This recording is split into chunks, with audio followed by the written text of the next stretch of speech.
Hello, నేను doctor Sameera. I'm a consultant general and laparoscopic surgeon at V9 hospital, Begumpet.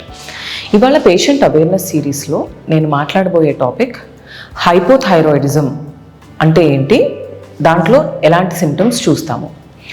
So thyroid gland అనేది ఒక endocrine gland. It produces thyroxine hormone. So ఈ thyroxine hormone అనేది different age గ్రూప్స్లో different functions ఉంటాయి దీంట్లో.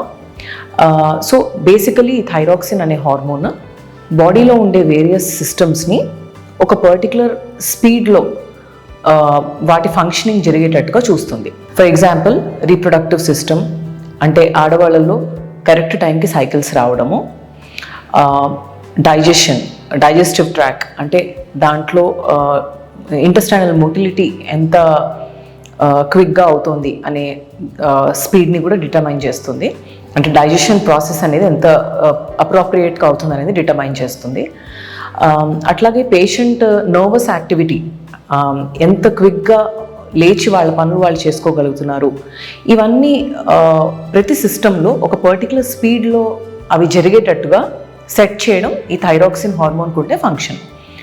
So hypothyroidism అంటే కావాల్సిన దానికన్నా తక్కువ క్వాంటిటీలో థైరాక్సిన్ హార్మోన్ ప్రొడ్యూస్ అవుతుందని అర్థం. ఇది చిన్నపిల్లల్లో కూడా జరగచ్చు అండ్ పెద్దవాళ్ళలో కూడా జరగచ్చు. ఎక్కువగా ఇది కామన్గా విమెన్లో చూస్తుంటాము. అలా అని చెప్పి వేరే ఏజ్ గ్రూప్స్లో కానీ, అంటే చిన్నపిల్లల్లో కానీ మేల్ జెండర్లో ఉండదు అనేది ఏమీ లేదు. But more frequent in women, especially between 30 to 40 years of age detect అవ్వడం అనేది కామన్గా చూస్తుంటాం. ఒకవేళ మరీ చిన్నపిల్లల్లో గ్రోయింగ్ ఏజ్ గ్రూప్లో కనుక హైపోథైరాయిడిజం వస్తే దాన్ని క్రెటినిజం అంటాము. అంటే పిల్లల డెవలప్మెంట్లో అండ్ ఫిజికల్ ఎదుగుదలలో కూడా దీనివల్ల ఇబ్బందులు ఉండొచ్చు. సో ఈ హైపోథైరాయిడిజంకి ఉండే సిమ్టమ్స్ ఏంటి, ఫస్ట్ వన్ బై వన్ చూద్దాము. అన్నిటికన్నా కామన్ సిమ్టమ్ వచ్చేసి వెయిట్ గెయిన్. అంటే లాస్ట్ ఫ్యూ మంత్స్లో తెలియకుండానే వెయిట్ గెయిన్ అవ్వడం, అండ్ వెయిట్ గెయిన్ కూడా ఎస్పెషలీ నెక్ ఏరియా చుట్టూ ఎక్కువ ఫ్యాట్ డిపాజిట్ అవ్వడము, అండ్ స్కిన్ డ్రైగా,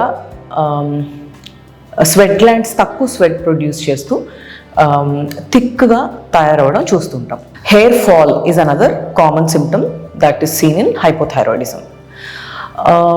అలాగే ఎక్కువ లెథార్జిక్గా ఫీల్ అవ్వడము, వాళ్ళ పనులు వాళ్ళు ఎర్లియర్ చేసే యాక్టివిటీని సిమిలర్ స్పీడ్తో అండ్ సిమిలర్ ఎంథూజియాజంతో చేయలేకపోవడము కూడా సిమ్టమ్ అయి ఉండొచ్చు. అండ్ కోల్డ్కి ఇంటాలరెన్స్, అంటే చల్లటి ప్రదేశాల్లో వాళ్ళు తట్టుకోలేకపోవడము, ఇవన్నీ కూడా చూస్తుంటాం. దీంతోపాటు మోర్ సిగ్నిఫికెంట్ సిమ్టమ్స్కి వస్తే కాన్స్టిపేషన్, ఫిషర్స్ డెవలప్ అవ్వడము, అండ్ ఎర్లియర్ లేని కొత్తగా డైజెషన్లో అబ్నార్మాలిటీస్ రావడము, అండ్ విమెన్లో అయితే ఇన్ఫర్టిలిటీ, అంటే కన్సీవ్ అవ్వడానికి ట్రై చేస్తున్న విమెన్లో ఇర్రెగ్యులర్ పీరియడ్స్ వల్ల కానీ, ఒకవేళ రెగ్యులర్ పీరియడ్స్ ఉన్నా కూడా hypothyroidism could be an independent predictor of fertility. So fertility ఇష్యూస్తో ప్రజెంట్ అయ్యే విమెన్లో కూడా థైరాయిడ్ ఇష్యూస్ ఉండొచ్చు అండర్లైన్గా. అండ్ అలాగే కొంతమందిలో హెవీ సైకిల్స్ అవ్వడము, ఫ్రీక్వెన్సీ ఆఫ్ ద సైకిల్స్ పెరగడము, షార్టర్ డ్యూరేషన్లోనే రిపీటెడ్గా పీరియడ్స్ రావడము, అండ్ హీమోగ్లోబిన్ తగ్గిపోవడం, ఇవన్నీ కూడా చూస్తుంటాం. సో హైపోథైరాయిడిజం అనేది ఒక స్పెక్ట్రమ్ ఆఫ్ సిమ్టమ్స్తో ప్రజెంట్ అవ్వచ్చు. అసలు సిమ్టమ్సే లేకుండా కొంతమందిలో రొటీన్ ఇన్వెస్టిగేషన్స్లో థైరాయిడ్ ప్రొఫైల్ చేయించినప్పుడు కూడా ఇది అప్పుడప్పుడు బయటపడుతుంటుంది. లేకపోతే వేగ్ సిమ్టమ్స్తో ప్రజెంట్ అయిన పేషెంట్స్లో కూడా ఒక్కొక్కసారి హైపోథైరాయిడిజం డిటెక్ట్ అవుతుంటుంది.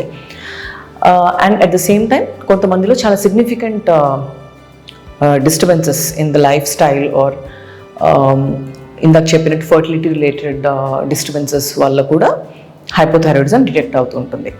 So if there are any of these symptoms, weight gain కానివ్వండి, స్కిన్ ఎక్కువ థిక్గా డ్రైగా ఫీల్ అవ్వడం, అండ్ పీరియడ్స్ ఇర్రెగ్యులర్ అవ్వడం, ఫర్టిలిటీ ఇష్యూస్ అరైజ్ అవ్వడం, కాన్స్టిపేషన్ ఎక్స్పీరియన్స్ చేయడం, వీటిల్లో ఏ సిమ్టమ్ ఉన్నా కూడా, or on the other hand symptoms లేకపోయినా కూడా రెగ్యులర్గా థైరాయిడ్ ప్రొఫైల్ టెస్ట్ అనేది వెరీ ఈజీ ఇన్వెస్టిగేషన్. దానిలో పెద్ద ఇన్వేజివ్ ప్రొసీజర్ ఏం కాదు, జస్ట్ బ్లడ్ టెస్ట్.